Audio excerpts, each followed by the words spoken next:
আমার দাদু ভাইয়েরা গভীর মনোযোগ।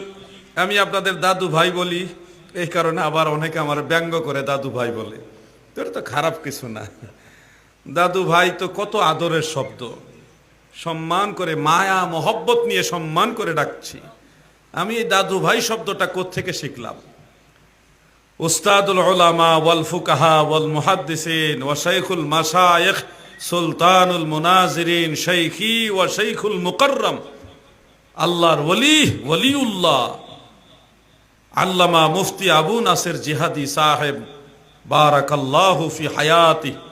তিনি যখন মানুষের সাথে কথা বলেন খুব বিনয় করে, নরম করে বলেন, দাদু এটা এইভাবে করা যাবে না, দাদু এইভাবে করতে হবে। তা আমি দেখলাম একজন আল্লাহর ওলির জবান থেকে এই শব্দটা আসতেছে। মারহাবা বলেন। আল্লাহর ওলিদেরকেই তো অনুসরণ করতে হয়।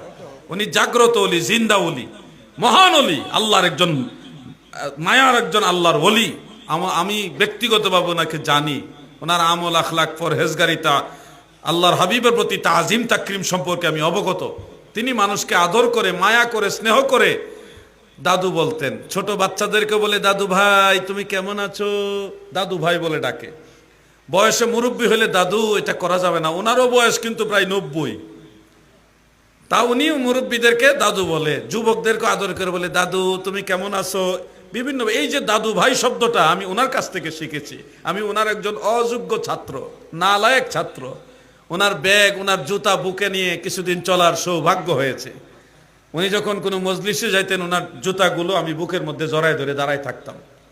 ওনার খেদমত করার সুযোগ হয়েছে। সেই আল্লামা মুফতি আবু নাসির জিহাদি সাহেবের জবান থেকে শব্দটা আমি শিখেছি।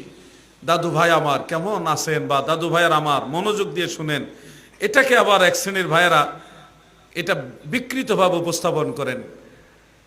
ওহাবিরা না, সুন্নিদের মধ্যে কিছু বেয়াদব ছাত্র আছে, এদের ভবিষ্যৎ কি হবে আল্লাহ ভালো জানে। আমি ওহাবিদের কাছ থেকে তত আঘাত পাই নাই যত আঘাত সুন্নি নামদারি বেয়াদবদের কাছ থেকে পেয়েছি।